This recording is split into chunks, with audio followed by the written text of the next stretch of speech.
মহিষের মাংস রান্না করব। মহিষের মাংস নিয়েছি এখানে 1 কেজি পরিমাণে। পেঁয়াজ কুচি নিয়েছি 1 কাপ পরিমাণ, হলুদের গুঁড়া 1 টেবিল চামচ, মরিচের গুঁড়া 1.5 টেবিল চামচ, রেডিমেড মাংসের মশলা দিচ্ছি 1 টেবিল চামচ, জিরা গুঁড়া দিচ্ছি 1 টেবিল চামচ, লং, এলাচি, দারচিনি পেস্ট করে নিয়েছি এখানে দিচ্ছি 1 টেবিল চামচ, রসুন বাটা 1 টেবিল চামচ, আদা বাটা 1 টেবিল চামচ, আস্ত সাদা এলাচ দিচ্ছি 5টে, 1 ইঞ্চির চেয়েও কম 4 টুকরো দিয়ে দিচ্ছি দারচিনি, বড় সাইজের তেজপাতা দিয়ে দিচ্ছি 2টা কেটে দিচ্ছি, দিয়ে দিলাম কাঁচামরিচ, সয়াবিন তেল দিচ্ছি 1 কাপ পরিমাণ, লবণ দিয়ে দিচ্ছি 1 টেবিল চামচ। এখন সবগুলো প্রণালী আমি স্পঞ্জ দিয়ে ভালো করে নেড়ে চেড়ে দিচ্ছি। এখন চুলার আঁচ বাড়িয়ে আমি হাই ফ্লেমে করে দিয়েছি। পানি দিচ্ছি এখানে 1/3 কাপ। এখন ঢাকনা দিয়ে ঢেকে দিচ্ছি। মাংসটা যখন ফুটে আসছে তখন আমি ঢাকনা খুলে আবার নেড়ে চেড়ে দিচ্ছি। এভাবে আমি ভালো করে কষিয়ে নিব।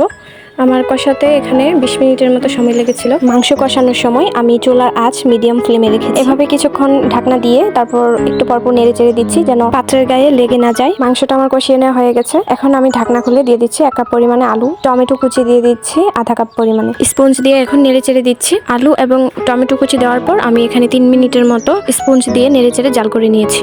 সব শেষে দিয়ে দিচ্ছি পানি এখানে আমি 3 কাপ পরিমাণের নিয়েছি। স্পঞ্জ দিয়ে ভালো করে নেড়ে চেড়ে এখন ঢাকনা দিয়ে ঢেকে দিচ্ছি। কুক হওয়া পর্যন্ত আমি ঢাকনা দিয়ে ঢেকে একটু পরপর নেড়ে চেড়ে আমি প্রায় 1 ঘন্টা 10 মিনিট লেগেছিল।